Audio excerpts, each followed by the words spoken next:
Olá, sejam bem-vindos. Dando continuidade à nossa aula de Física das Radiações, vamos falar agora sobre os raios-x. E considerando que um elétron secundário pode gerar vários tipos de raio-x, vários raios-x, numa cascata de eventos, conclui-se que a maior parte dos raios-x formados possui uma baixa energia. Então, a gente vendo aqui no gráfico, a porcentagem de fótons em relação ao total na baixa energia gira em torno de 50%, tá? Então, literalmente, dentro de tudo que é produzido, nós vamos ter baixa energia, média baixa, média e alta energia, 0,01%. Então, nós vamos ter um decaimento da quantidade de fótons em relação à energia máxima produzida, tá? Então, esse gráfico ilustra a situação anterior que a gente falou. O gráfico da distribuição de fótons produzidos durante uma exposição.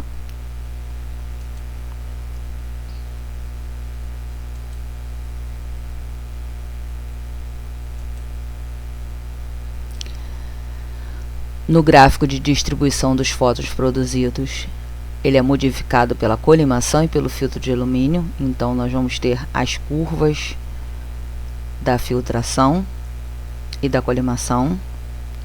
Aí aqui a gente tem o efeito do verde do cabeçote, amarelo e finalmente o colimador dos filtros.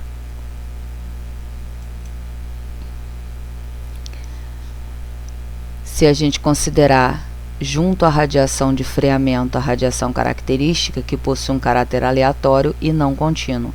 Então, a gente vai ter uma curva dos picos e o decaimento, tá?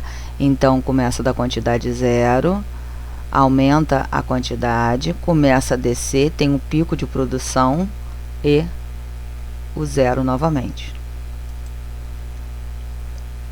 Então, dentro do que a gente tem nos raios-x, os principais fatores que são capazes de alterar o espectro radiográfico é a tensão radiográfica, o kV, a corrente elétrica, o mA, o tempo de exposição, que é o MAS, miliampere por segundo, a filtração adicional, o material de composição do anodo e o tipo de gerador de alta tensão.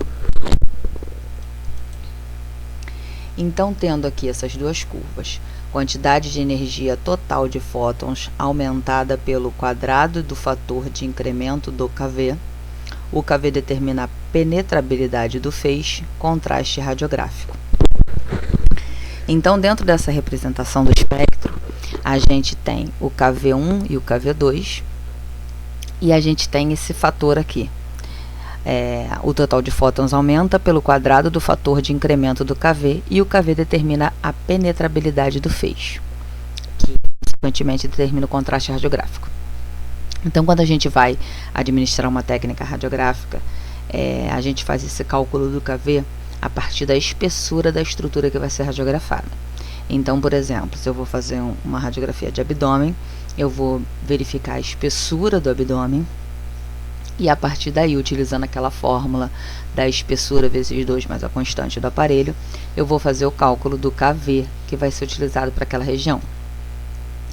Se eu me utilizar disso de forma aleatória e, por exemplo, estiver realizando um exame da mão e pegar o kV, que seria correspondente a, por exemplo, a espessura calculada do abdômen, eu vou ter uma produção muito grande devido à quantidade de kV, e eu vou ter uma penetrabilidade, ou seja, eu vou ter um poder de penetração por causa do cálculo da espessura que ela precisaria atravessar no abdômen, muito intensa em relação à mão, que eu não tenho tanta densidade assim, eu tenho pele e osso pequeno, os ossos finos.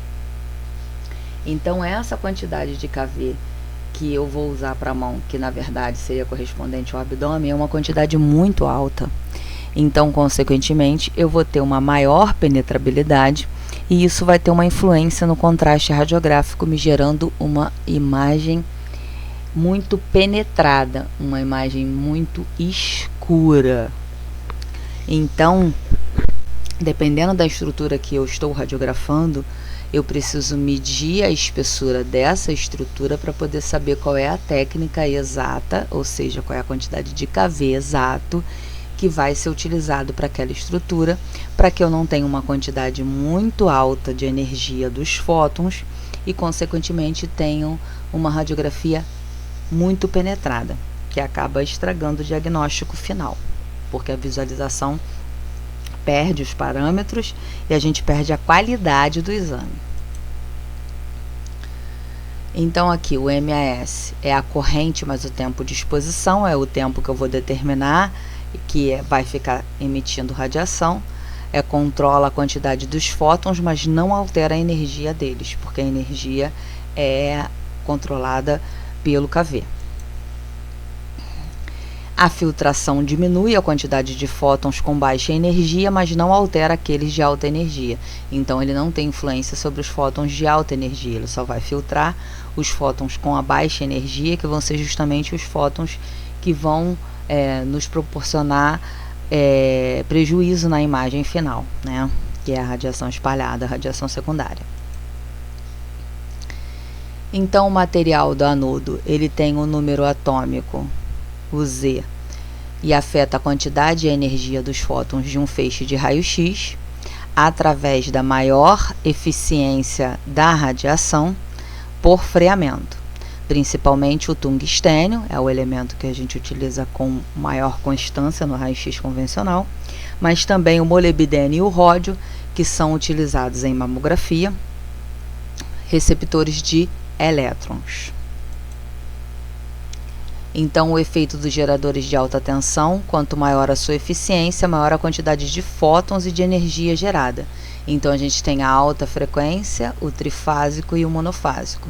Então, quanto maior a sua eficiência, maior vai ser a quantidade de fótons de alta energia que a gente vai conseguir gerar, tá? Então, aqui a gente tem um esqueminha que dá uma demonstração mais ou menos dessa situação. A gente tem os fatores, os efeitos. Então, o MAS, o efeito é a amplitude do espectro e ele aumenta a quantidade de fótons, mas não altera a energia. O KV é a amplitude e a posição, aumenta a quantidade e a energia dos fótons. A filtração adicional é a amplitude, principalmente de baixas energias, diminui a quantidade e aumenta a energia média dos fótons. O material do anodo é a amplitude do contínuo, posição do característico. Ele aumenta a quantidade e a energia dos fótons. O gerador de alta tensão, amplitude, principalmente a altas energias, e ele não aumenta. Ele já é o pico máximo que a gente consegue chegar a nível de energia.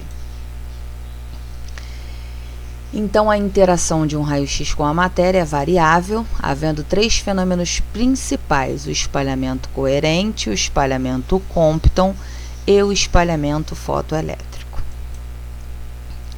Então, o espalhamento coerente, os fótons de energia de baixa que perturbam a órbita dos elétrons e apenas mudam a sua direção, sem transferir sua energia, também chamados de espalhamento clássico ou Thomson.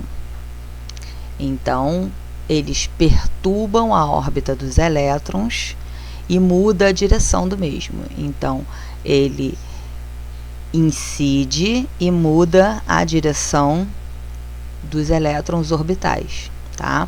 Não transfere energia. Espalhamento Compton, interação com as camadas mais externas do átomo, a transferência de energia, inclusive com ionização. Quanto maior o ângulo de espalhamento, maior a energia transferida ao elétron, por exemplo, 180 graus retroespelhada, backfeed radiação de fundo, tá? Resulta no embaçamento, fog, da imagem, reduzindo seu contraste. Então, isso aqui aumenta a penumbra, o efeito fog na imagem e reduz o seu contraste, reduz a resolução da imagem, tá? O espalhamento Compton, repare que o fóton muda de direção e ainda põe o elétron em movimento.